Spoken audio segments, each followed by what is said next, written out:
হেলিকপ্টারে নিবে না। যখন মামলা হবে সেই মামলা কিন্তু আপনারাই থাকবেন। কাজেই এখনো সময় আছে, এখনো সময় আছে। প্রশাসন সহ বিভিন্ন জায়গায় যারা আছেন, আপনারা কোনো ষড়যন্ত্রের শিকার হবেন না। আপনারা মানুষের জন্য কাজ করবেন, জনগণের জন্য কাজ করবেন, দেশের জন্য কাজ করবেন, তাহলে দেশবাসী আপনার পক্ষে থাকবে।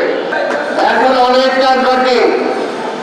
আমরা জানি যে শেখ হাসিনা চলে গেল, তার সহকর্মীরা কিন্তু এখনো আছে এবং তার সহযোগিতা যারা করেছিলেন প্রশাসন সব বিভিন্ন স্তরে, তারাও কিন্তু বিদ্যমান। তবে আমরা বলতে চাই, অন্যান্য যারা আছেন বিভিন্ন জায়গায়, আল্লাহ রাস্তায় এখন অতীতের কর্মকাণ্ড আপনারা ভুলে যান। অতীতের কর্মকাণ্ড ভুলে নিজেদের যদি ভুল ত্রুটি থাকে সেটা শুধরে আপনারা কিভাবে এই বিপ্লবের যে ধ্বনি সেটাকে কিভাবে বাস্তবায়িত করা যায় সেটার জন্য আপনারা সচেষ্ট হন। কারণ আমরা বিশ্বাস করি এদেশের মানুষের মুক্তির জন্য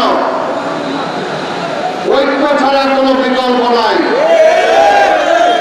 কাজে ঐক্যবদ্ধ শক্তি পারে যেমনিভাবে শেখ হাসিনার মতো একটি স্বৈরাচারকে হটিয়েছেন, জনগণ নেমে এসেছিলেন, আজকে সাংবাদিক, বুদ্ধিজীবী, ব্যবসায়ী সকল স্তরের মানুষ নেমে এসেছিলেন। সেই কারণেই কিন্তু সেটা সম্ভব হয়েছে। তাই এখন আর সেই শক্তিটাকে অক্ষুণ্ণ রাখতে হবে, সামনের দিকে এগিয়ে যেতে হবে। আমরা জানি যে দেশে অর্থনীতির অবস্থা খারাপ। অর্থনীতিকে গড়ে তুলতে হলে ব্যবসায়ী ভাই যারা আছেন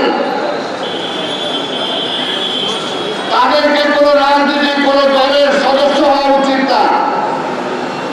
আপনার রাষ্ট্রের জন্য, মানুষের জন্য কাজ করবেন,